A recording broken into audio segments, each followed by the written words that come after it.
every day and swears the daily dose of salt water is her secret to well-being.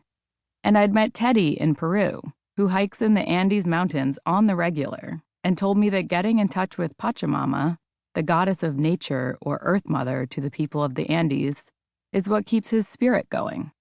So I asked myself, how were they able to view health in such a non-commercial, more holistic way? Why couldn't I take a cue from them? Why did I think of wellness as such a commodity when it could be more about my values and the way I live my life? It was these questions that prompted me to write about the fundamentally backward commodification of wellness in the United States. This was one of those essays that just tumbled out of me one day, where I didn't even have to pause or procrastinate or refresh Twitter 8 million times to get the words out, because it was all so clear. I could not go on like this. I had to change.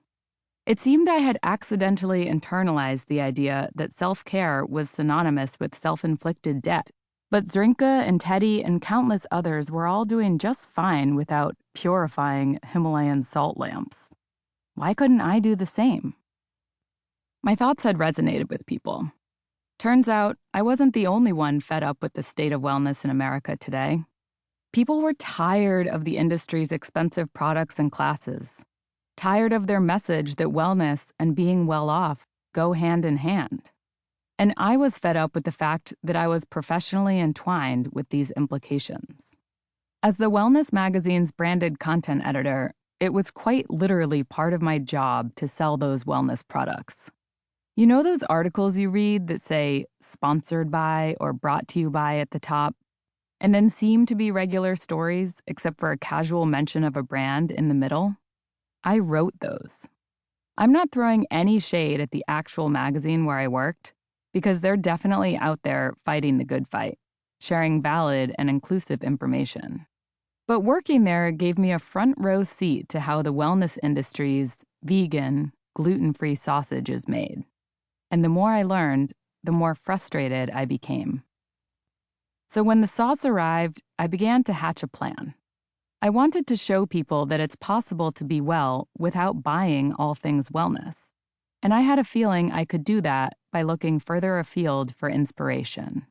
After all, if there's one thing my time as a travel writer has taught me, it's that travel truly is the best teacher.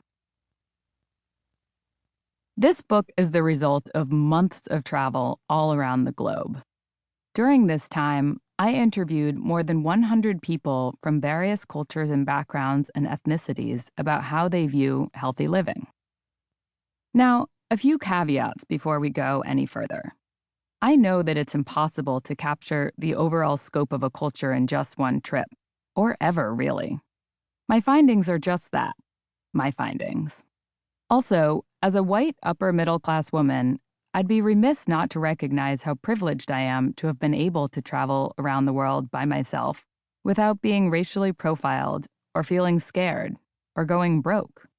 The majority of the hotels and destinations I visited hosted me because they knew I was writing a book, and for that, I am incredibly grateful. Not everyone has the ways and means to travel around the world, and I'm very aware that my profession enabled me to put myself in situations that are not accessible to everyone.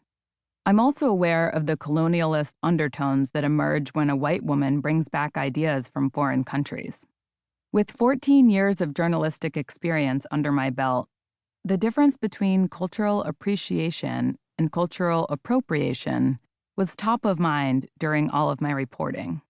Cultural studies professor and scholar Akil Houston, PhD, told me that one of the best ways for journalists to honor the cultures they're covering is to learn about and present the ideas within their proper historical context.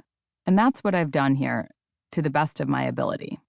In that way, I treated my research as one of the greatest responsibilities and gifts of my life.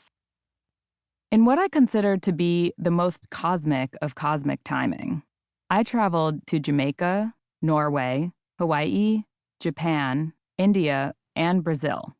Quite literally a solo circle around the world, in the months right before the COVID-19 pandemic brought travel to a halt. I know. The specific